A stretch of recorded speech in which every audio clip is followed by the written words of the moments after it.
What up, my poker peeps? It's the Hatter. And in this hand is going to come from an online session I was playing last night. We're playing 30-60. And as you can see, I have Jack 7 of hearts. I'm going to go ahead and start this off with this disclaimer that I was splashing around and I make a lot of mistakes. Definitely pre-flop, but we'll get into the hand. So Jack 7 of hearts, I limp in. I do not like limping in under the gun. Plus Jack 7 of hearts is probably just a fold. If I'm going to play, I should go ahead and just open up here.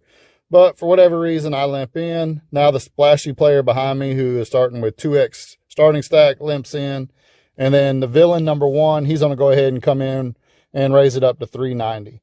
Now, overall, he's been playing pretty tight. Probably the tightest player at the table so far. So, of course, I'm putting him on ace, king, jacks plus, somewhere in there. So, when he raises, now I hate my limp even more. But, I mean, you can't take it back after you throw the little chippies in there. So, button folds, small blind folds, and villain number 2, he's going to go ahead and flat from the big blind. And at this point, I know the splashy player is getting in, so I kind of talked myself into it, getting pot odds, hoping to hit a flush, maybe 2 pair, something like that, kind of hidden, and scoop a big pot. So we go ahead and make the call, and as expected, the splashy player is going to go ahead and jump in. All right, so there's 1590 in the pot, and the flop comes 776. Wow, what a flop. All right, this is exactly what we wanted. We got villain number 1 right where we want him. Villain number 2 and the splashy player, their ranges are pretty wide. So we're going to see what happens here. So surprisingly, villain number 2 is going to go ahead and lead out for pot. I don't think he's ever doing this with a 7. So I'm just going to go ahead and flat here. There's no reason to raise and give away the strength of my hand. He might be doing this with some type of draw, maybe a 6, or maybe just an overpair, hoping the villain had ace, king, ace, queen, can get him off the hand. So I'm going to go ahead and flat.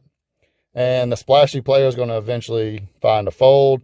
And it gets back to villain number 1, the pre-flop raiser, who's going to go ahead and make the call. All right, so now we have a nice pot building here. And the 6 of clubs comes off on a turn. And now we pretty much have top boat. We're feeling great about this.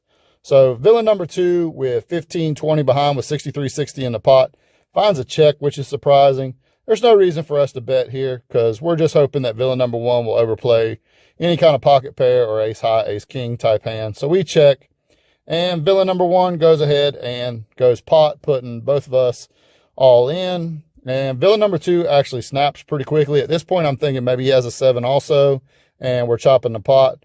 Maybe I can hit a jack and get a bigger boat. Hopefully he don't hit a bigger boat is what I'm thinking in the moment. Of course, we're going to call.